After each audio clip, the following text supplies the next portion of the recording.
we are very much addicted to the noise of things falling apart in general. And in this particular circumstance, many of us are addicted to watching what's happening. I find myself turning to Twitter and the news way, way, way more than I normally do. And again, some of that is good, but a lot of it's not. And what I am is I notice myself sort of becoming addicted to the news cycle, to the spin, to the speed, to the urgency, to the whole thing. And that I can tell isn't good for my insides.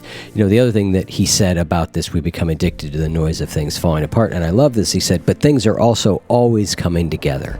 Things are always falling apart. That's the nature of things, but things are also always coming together. It's just that those coming together moments are a lot more quiet, and we have to actually make a point of turning towards them, of turning towards something deeper.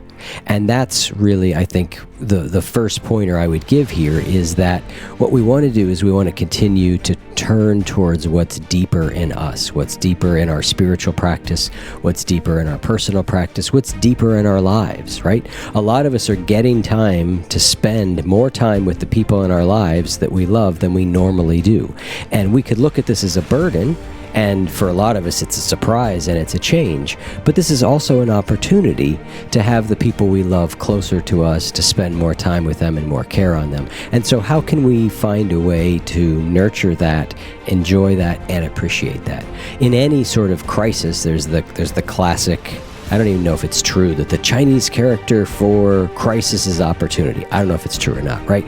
But in any situation, there are opportunities, and there are opportunities in this situation. And one of the most obvious is the time that we can spend together that we don't normally have, the chance to perhaps slow down just a little bit and spend a little bit more time together. So that's one pointer, but in general, to turn more towards those deeper underlying parts of life that are coming together, that are beautiful and wonderful, that simply don't get our attention because the clamoring noise of everything falling apart shuns them out. Where can we turn to those more in this time?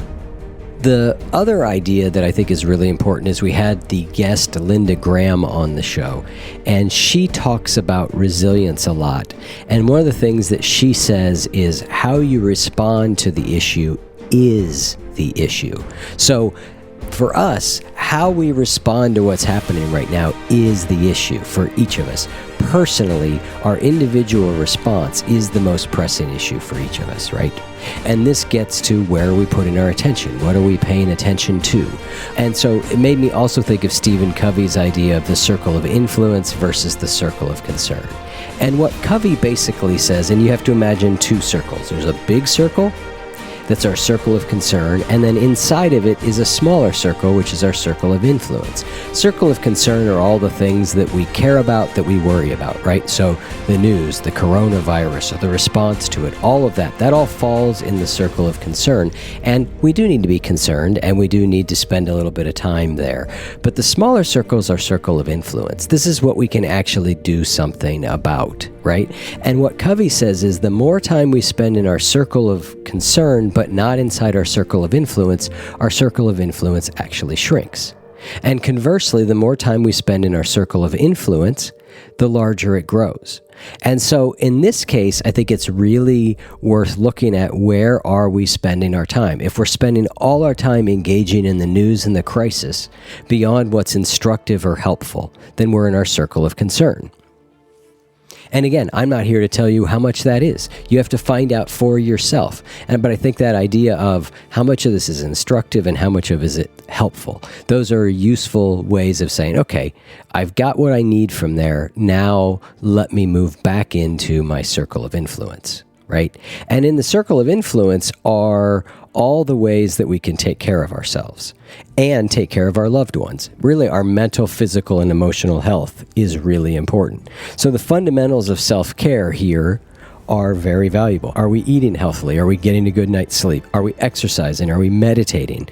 Are we seeking wisdom from sources that we trust and know? So when we do that, we're strengthening the pillars that will see us through this storm.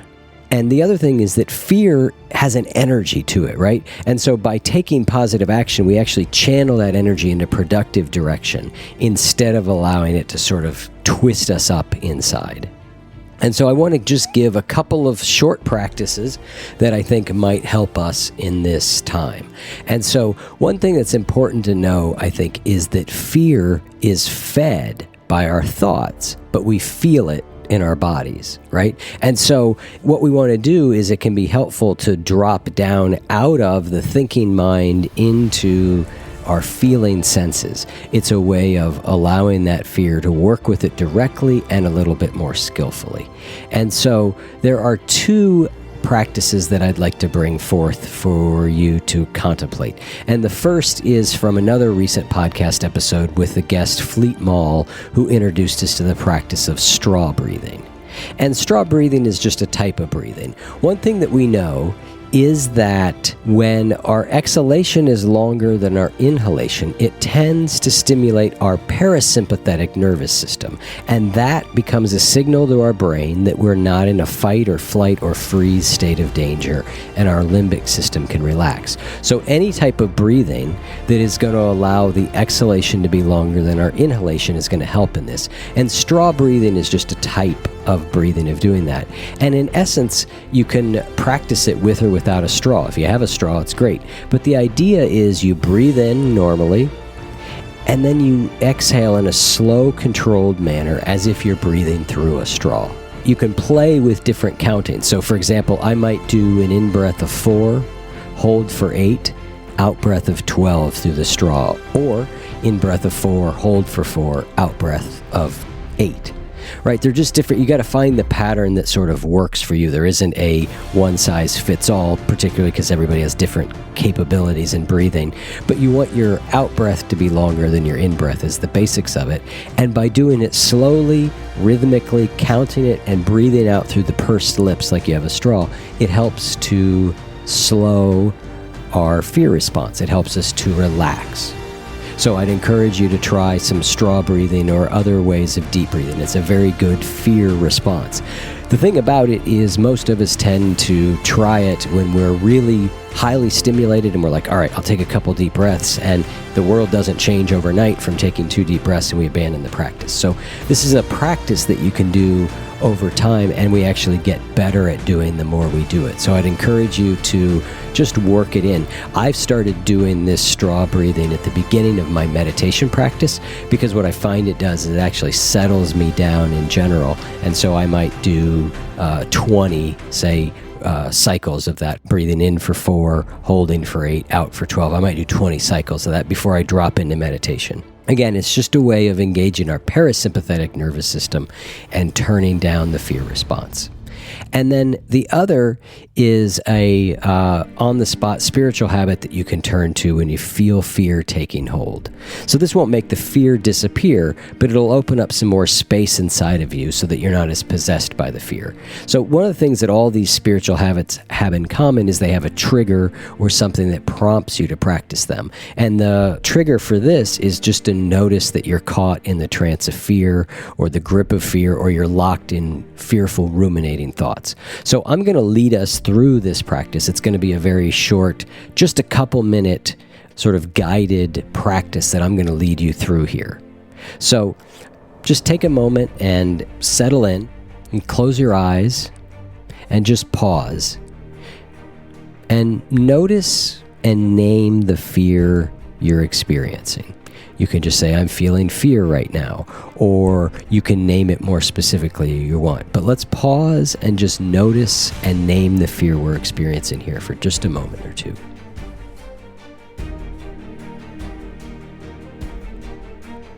Now, place a hand on your belly and breathe into your hand so that your belly expands. So you're breathing in, you're feeling your belly expand, and now slowly exhale. And as you do, just sense your body and mind letting go of tension and fear. Just notice any lessening of that occurs. It might be dramatic, it might be very little, but again, just as you exhale, sense yourself sort of letting go a little bit. And let's do a couple rounds of this. So keep your hand on your belly and breathe into your hand so that your belly expands. And then slowly exhale and sense your body and mind letting go of tension and fear as you do that. I'll let you do just a couple more rounds of that at your own pace.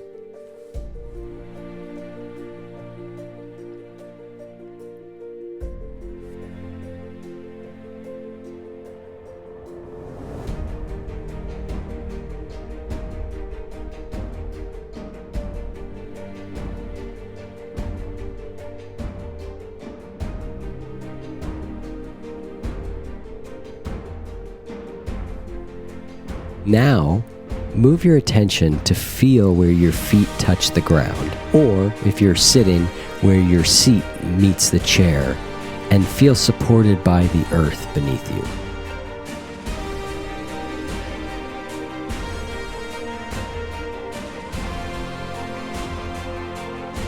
And just keep your attention there for another moment or two. Wherever you are grounding yourself with your feet or your body, feel the connection you're making with the world beneath it.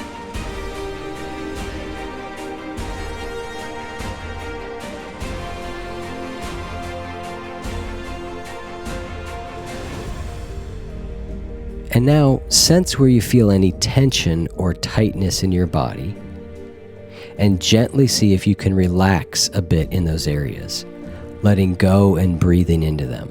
So what you want to do is notice an area of tension. As you breathe in, sort of imagine that area, the breath is going to it, and you can almost on the in-breath imagine just the gripping just a little bit. And then on the out-breath, you just let go. Just let the tension and everything drain out of that area. So I'll give you just a couple moments to do that with a couple different areas in your body.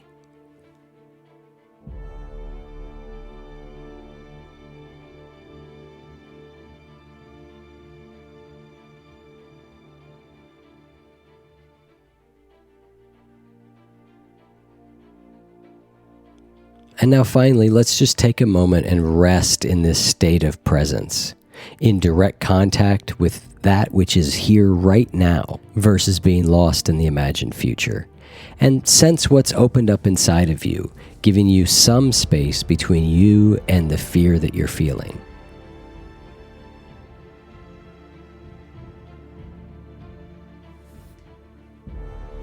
So that was just a very short practice. You can do this same practice in a much longer way on your own. There's lots and lots of guided meditations out there. Sometimes when we're really trapped in the fear, it can be helpful to turn to guided meditations, to have somebody who comforts us, a voice we find comforting, talk us through some of this. So there's tons of them out there. Insight Timer has countless ones.